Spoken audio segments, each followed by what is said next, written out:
எப்படி இருக்குது பாருங்கள்.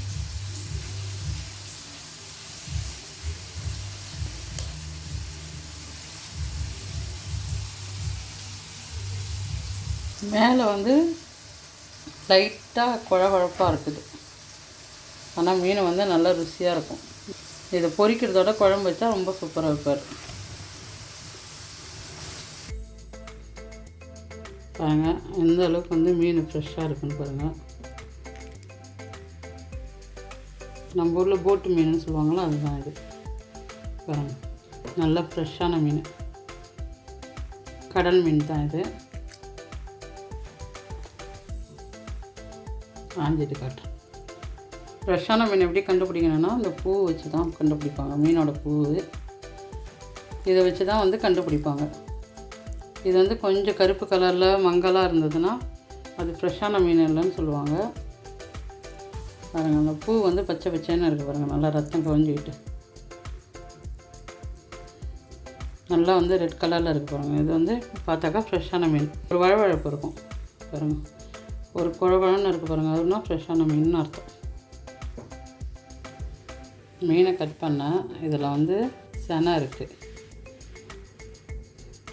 இது வந்து இப்போ தான் செனை கூடி வருது. ஒரு செனை வந்து கூடிடுச்சு. இன்னொரு மீன்லாம் நல்லா பெரிய சனையாக இருக்குது பாருங்கள். எப்படி இருக்குது பாருங்கள். பாலை மீன் செனை எப்படி இருக்குது பாருங்கள். இதுதான் பாலை மீன். இங்கே வந்து பாரு மீன் சொல்லுவோம். நம்ம ஊர்லலாம் பாலை மீன் சொல்கிறாங்க. இது வீட்டில் அரைச்ச குழம்பு மிளகாத்தூள் எடுத்துட்டோம். 2 குழி கரண்டி போட்டுக்கிறேன்.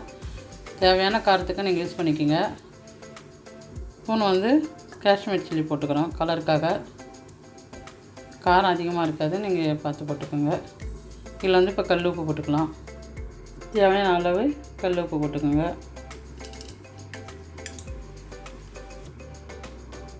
இப்போ வந்து புளி கரைச்சி வச்சுருக்கோம், அதை சேர்த்துக்கலாம்.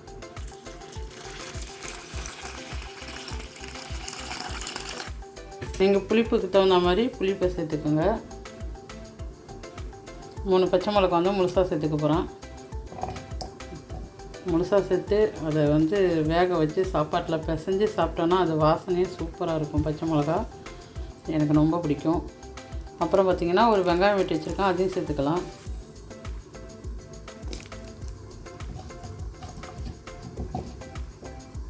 ஒரு முருங்கைக்காவும் சேர்த்துக்குவோம். முருங்கைக்காய் சூப்பராக இருக்கும். கத்திரிக்காய் இருந்தால் கத்திரிக்காய் சேர்த்துக்குங்க. கத்திரிக்காய்க்கு பற்றி நான் அந்த காய் தான் சேர்க்க போகிறேன். இந்த காய் வந்து பார்த்திங்கன்னா சூப்பராக கத்திரிக்காய் மாதிரியே சூப்பராக இருக்கும். குழம்புக்கும் நல்லாயிருக்கும். எல்லா குழம்புக்கும் போடலாம், கறி குழம்பை தவிர.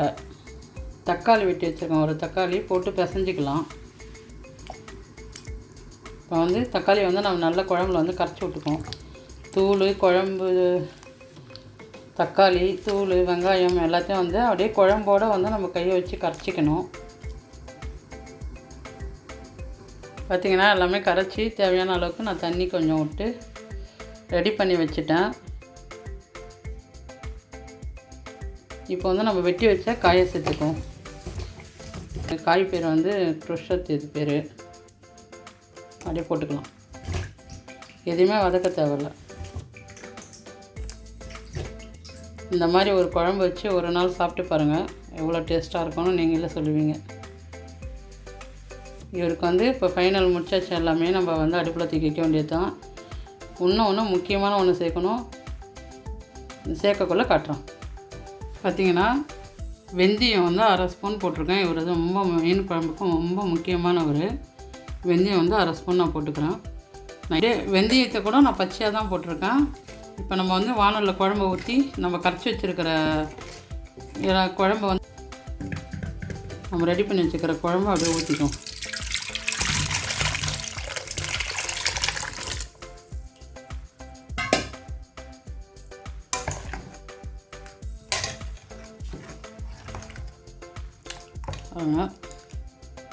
எல்லாமே பச்சையாகவே போட்டிருக்கோம். நம்ம தாளிக்கல, வெந்தயத்தையும் பச்சையாக தான் போட்டிருக்கோம்.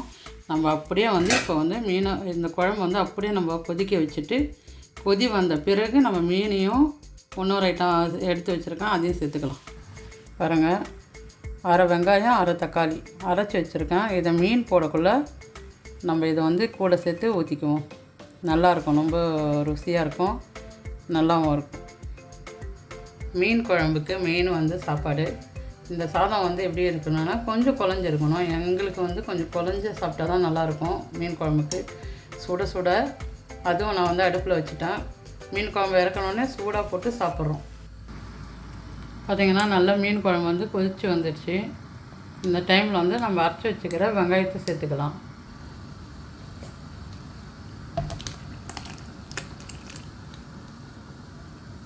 பூண்டு சொல்ல மறந்துட்டேன். இப்போ வந்து பூண்டு வந்து நான் நசுக்கி வச்சுருக்கேன். இந்த டைமில் சேர்த்துக்கோங்க. ஆனால் குழம்பு கொட்டக்குள்ளேயே பூண்டையும் நசுக்கி நம்ம பச்சையாக காயெல்லாம் போடக்குள்ளேயே போட்டோம்னா அது இன்னும் டேஸ்ட்டாக இருக்கும்.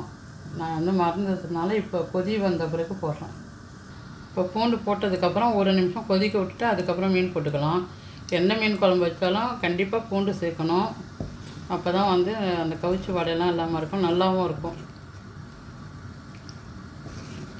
பாருங்கள், காயெல்லாம் எல்லாம் வந்து முக்கால் பதத்துக்கு வந்துடுச்சு பாருங்கள். நல்லா கொதித்து வருது. நம்ம வந்து கருவேப்பிலை சேர்த்துக்கலாம்.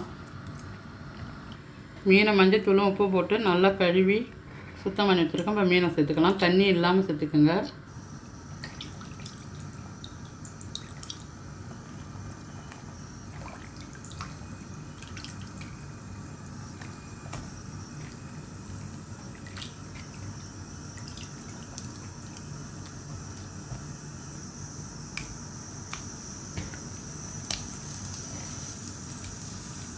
மீன் போட்டாச்சு. நல்லா வந்து இப்போ ஒரு கிண்டி விட்டால் நல்லா மூடி வச்சுருங்க. செனை வந்து 2 செனை இருக்குது, அப்புறமா போட்டுக்கலாம்.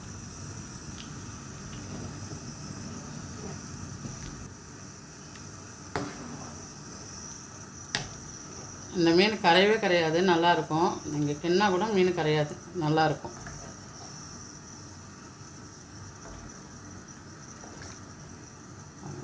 இவ்வளோ சூப்பராக இருக்கு பாருங்கள். மீன் போட்டு ஒரு கொதி ஆயிடுச்சு. இப்போ வந்து நம்ம எடுத்து வச்சுக்கிற சனியை சேர்த்துக்கலாம்.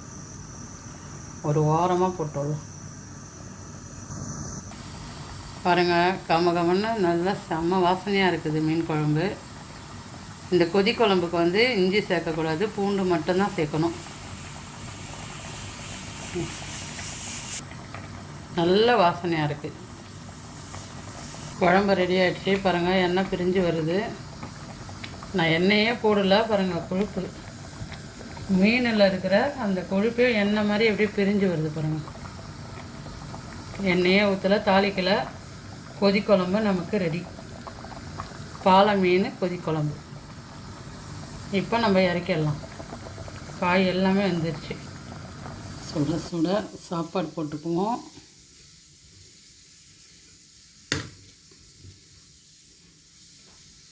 பாருங்கள், சூடான சாப்பாடு. லைட்டாக குழைய வச்சாச்சு சாப்பாடை. இப்போ வந்து நம்ம வந்து மீன் குழம்பு ஊற்றிக்கலாம்.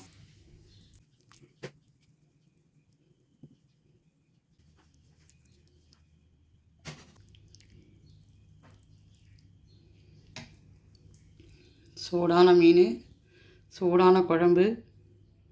சிலவங்களுக்கு வந்து குழம்பு வந்து நல்லா கட்டியாக இருந்தால் பிடிக்கும். மீன் குழம்பு எப்பயுமே கொஞ்சம் தண்ணியாக சாப்பிட்டா தான் நல்லாயிருக்கும். மீன் குழம்பு, மட்டன் குழம்பு, முருங்கைக்காய் போட்ட சிக்கன் குழம்பு எல்லாமே வந்து கொஞ்சம் தண்ணியாக சாப்பிட்டா செம சூப்பராக இருக்கும். நம்மளோட ஃபேவரட் மிளகா. கொதிக்க கொதி குழம்பு ரெடி ஆகிடுச்சு.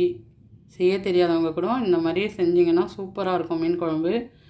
சிலவங்களுக்கு எண்ணெய் பிடிக்காது, எண்ணெய் சேர்க்காதவங்களாம் இந்த மாதிரி குழம்பு வச்சு சாப்பிட்டு பாருங்கள். ரொம்ப ரொம்ப சிம்பிளான குழம்பு. எப்பயுமே வந்து ஒரே மாதிரி வைக்காமல் இந்த மாதிரி வித்தியாசமாக செஞ்சு சாப்பிட்டு பாருங்கள். நமக்கு மீன் ஆயிர டைமும் குழம்பு கொதிக்கிற டைமும் மட்டும்தான். மற்றபடி வந்து இது ஒரு 5 நிமிஷம் 10 நிமிஷம் கூட அதிகம்தான் இந்த குழம்பு வைக்கிறதுக்கு. இப்போ வந்து சாப்பிடலாம். சுட சுட இன்றைக்கி ஒரு பொடி.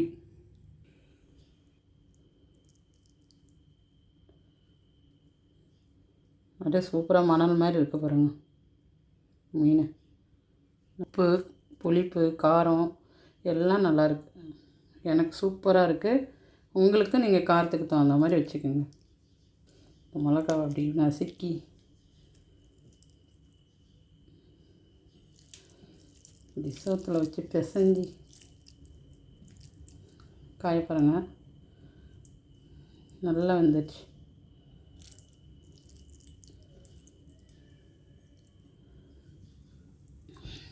இது கூட மீன், இது கூட இப்படி வச்சு நல்ல சூடான சாப்பாட்டில் இப்படி வச்சு சாப்பிட்டிங்கன்னா எப்படி இருக்கும்?